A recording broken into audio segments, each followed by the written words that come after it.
Good afternoon. The experiment we are doing today is a single phase quasi square wave MOSFET inverter. An inverter is a device that converts DC input voltage into AC alternating output voltage. An ideal inverter has to have a purely sinusoidal AC output. But in practical applications, an inverter may have harmonic distortions. But for applications which require a very low harmonic distortion, a very low value of THD or the total harmonic distortion, we can use power devices like MOSFETs and IGBTs to reduce the harmonic effects in a particular circuit. An application like a UPS, an online UPS requires a very low THD value, and for that we will use the single phase quasi square wave MOSFET inverter. Now, we would first like to look at the block diagram of the circuit. We can observe the four MOSFET inverters. This is the first MOSFET. We will call it drive 1, DRV1, DRV2, DRV3 and DRV4. What we are doing is that we are scaling down the 230 volt 50 Hertz AC input using the transformer, then filtering it using the diodes and the capacitor to obtain a DC voltage at the input of these drives. For the positive cycle of the AC input voltage, we will get a positive DC voltage at these points. In this case, the DRV1 or the drive 1 and the drive 3 will conduct to get us a voltage at this load over here. This load in our experiment is going to be a purely resistive load. So, in the first cycle, in the positive cycle, we will get a positive voltage here, a negative voltage here, and the final output of the load we will get over here. In the second cycle of the AC voltage, when it is negative, now in the first cycle, the first and the third had conducted. Now, the fourth and the second will conduct. First.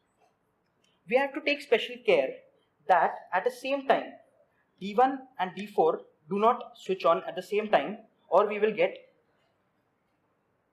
a short circuit over here. To ensure that D1 and D3 conducts at a different time and D4 and D2 conduct at a completely different time, we will give D4 and D2 a time delay of pi minus 2D. D here is the width of our positive voltage. Using this delay, first D1 and D3 will conduct, and after this time D4 and D2 will conduct. We can also give buffering times between the switches of D1, D3 and D2, D4 so that they do not conduct simultaneously. As explained earlier, T1 and T3 are conducting simultaneously, and after some time T2 and T4 are conducting to give us an AC output voltage. This can be explained here, where T1 plus T3 is shown here and T2 plus T4 after some duration. 2D is the width of our output voltage, and after these durations we will get an AC output voltage. Now we will be performing the experiment.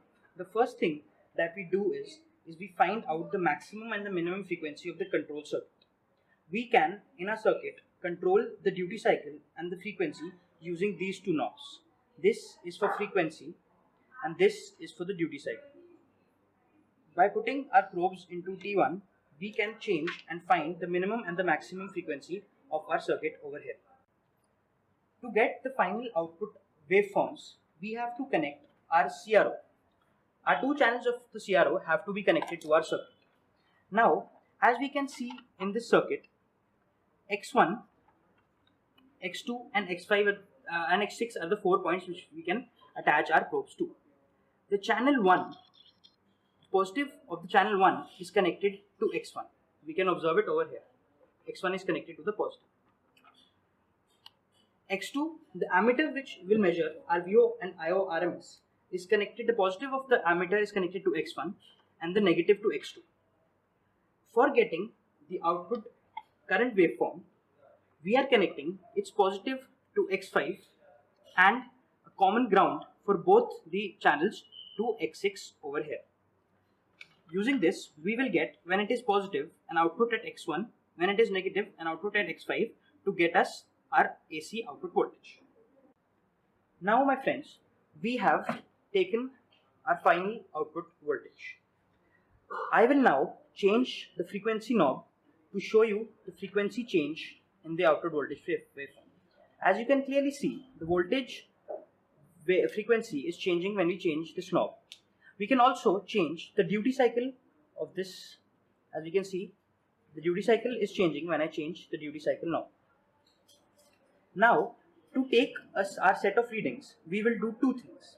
For the first set of readings, we will take a frequency close to the F min or the minimum frequency and a duty cycle of 25%.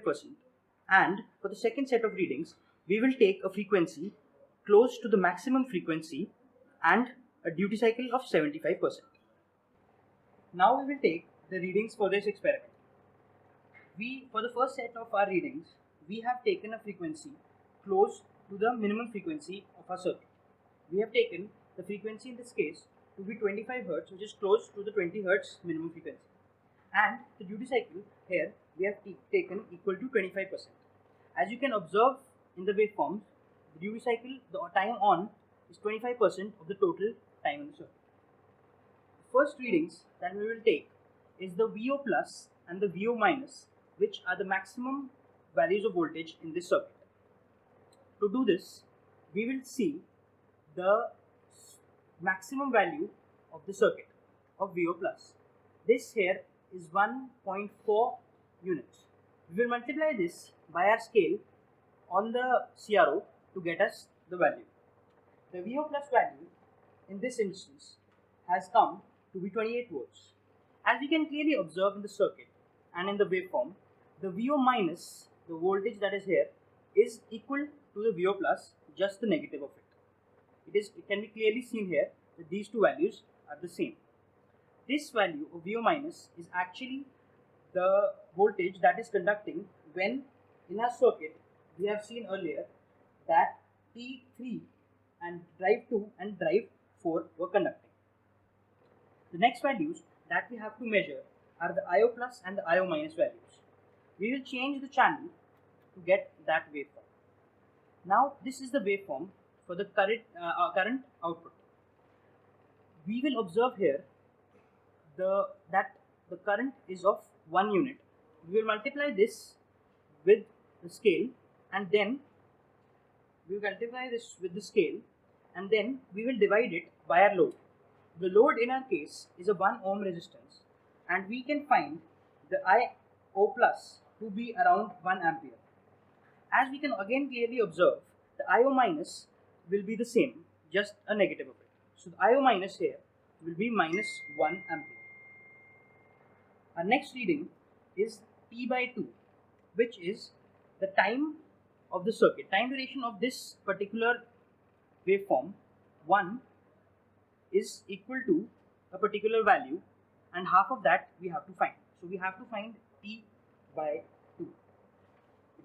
We can do this by taking the measurement on the horizontal axis of one set of waveforms and multiplying it by the time per divisions to obtain the T by 2 milliseconds.